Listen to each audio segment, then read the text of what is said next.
નમસ્તે મિત્રો, શું તમારી બાટી પણ બહારથી કડક થઈ જાય છે? તો આજે આપણે બનાવીશું ગરમા ગરમ ઘીથી લથબથ મોંમાં મૂકતા જ ઓગળી જાય તેવી પરફેક્ટ દાલ બાફલા. બધી જ સિક્રેટ ટિપ્સ સાથે આપણે ટ્રેડિશનલ રેસીપી જોવા વિડીયો છેલ્લે સુધી જોજો. ચાલો આપણે શરૂ કરીએ. તો અહીંયા મેં 3 વયની દાળ લઈ લીધી છે. તમે અહીંયા જોઈ શકો છો મેં અહીંયા મગની દાળ લીધી છે, તુવેર અને ચના દાળ. તો આ બધી જ દાળને આપણે એકદમ સરસ સારી રીતે મિક્સ કરીશું.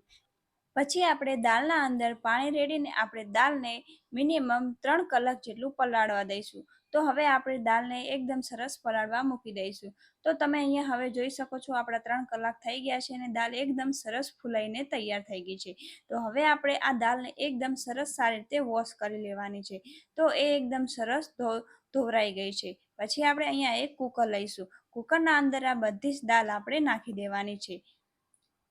દાળ નાખ્યા પછી આપણે એના અંદર સ્વાદ પ્રમાણે મીઠું નાખી દઈશું અને એના અંદર 2 થી 3 ગ્લાસ જેટલું પાણી નાખીશું અને આ દાળને આપણે એકદમ સરસ બાફવા મૂકી દઈશું અને આને આપણે 5 વિસલ લગાવવાની છે.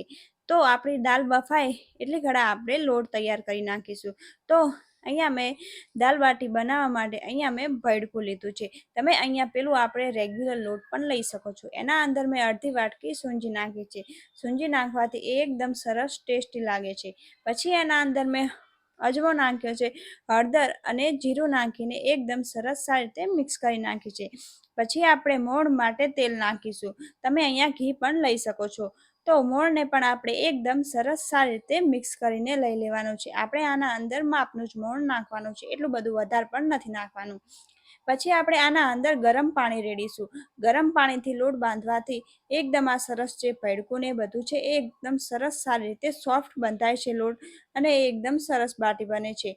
તો તમે અહીંયા હવે જોઈ શકો છો આપણો લોટ એકદમ સરસ બંધાઈને તૈયાર થઈ ગયું છે. તો હવે આપણે આ લોટમાંથી એકદમ નાના નાના એકદમ સરસ બાફલા બનાવી નાખીશું. તો તમે અહીંયા જોઈ શકો છો મેં એકદમ સરસ નાનો ગુલ્લો લીધો છે અને એને એકદમ આ રીતે ગોળ રાઉન્ડમાં નાનો શેપ આપી દીધો છે.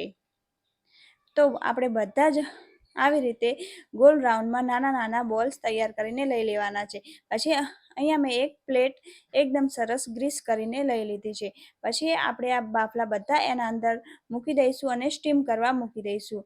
તો મેં પહેલાંથી જ અહીંયા ગરમ પાણી મૂકી દીધું છે. તો હવે આપણે એને 10 મિનિટ સુધી સ્ટીમ કરી નાખીશું. તો પછી આપણે જોઈશું કે આપણી દાળ એકદમ સરસ બફાઈ રહી છે કે નહીં. તો આપણી દાળ એકદમ સરસ સારી રીતે બફાઈ ગઈ છે. પછી આને એકદમ સરસ મિક્સ કરીશું અને આપણે એને જરૂરિયાત મુજબ પાણી રેડીશું અને આ દાળને આપણે એકદમ સરસ મેશરની મદદથી એકદમ સારી રીતે મેશ કરી લેવાની છે. અને પછી આપણે આ દાળને ગેસ ઉપર મૂકી દઈશું અને એના અંદર બધા મસાલા નાખી દઈશું. તો આના અંદર મેં હળદર, 2 ચમચી મરચાં નાખ્યા છે, ધાણા જીરું પાવડર અને અહીંયા મેં ગરમ મસાલો નાખ્યો છે. આ બધી જ વસ્તુને એકદમ સારી રીતે મિક્સ કરી નાખીશું અને એને આપણે થોડીક વાર ચડવા દઈશું. તો સાઈડમાં આપણે અહીંયા વઘારની તૈયારી કરીશું. તો વઘાર માટે અહીંયા મેં 2 ટીપરી તેલ લઈ લીધું છે. એના અંદર રાઈ નાખી છે અને લીમડાના પાન નાખ્યા છે. પછી મેં અહીંયા ડુંગળી અને ટામેટાને એકદમ સરસ રીતે કટર કરીને લઈ લીધા છે, એ પણ એના અંદર નાખી દીધા છે. પછી આપણે અંદર મસાલા નાખવાના છે, રેગ્યુલર મસાલા જ નાખવાના છે. એને મિક્સ કરીશું અને થોડીક વાર ચડવા દઈશું. તો તમે અહીંયા હવે જોઈ શકો છો આપણું આ એકદમ સરસ મસાલો તૈયાર છે. તો હવે આપણે આ મસાલાને દાળના અંદર એડ કરીશું અને મિક્સ કરીશું અને દાળને આપણે થોડીક વાર ચડવા દેવાની છે.